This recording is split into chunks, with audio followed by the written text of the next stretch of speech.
जा हाखु दाखुबाबो मोनानोसै आरो सानखौ नुहुरा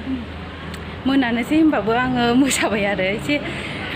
आं गाबोन बेलेग जायगायाव थांगोन नालाय दिनै जिखे सानसेनो हाखु दाखु सोलोंनानैनो बेलासिलायबाय आरो एसे स्टेपफोरखौ सोलोंनानै ओमफ्राय अब्लाबो आङो मोनासि जाबाबो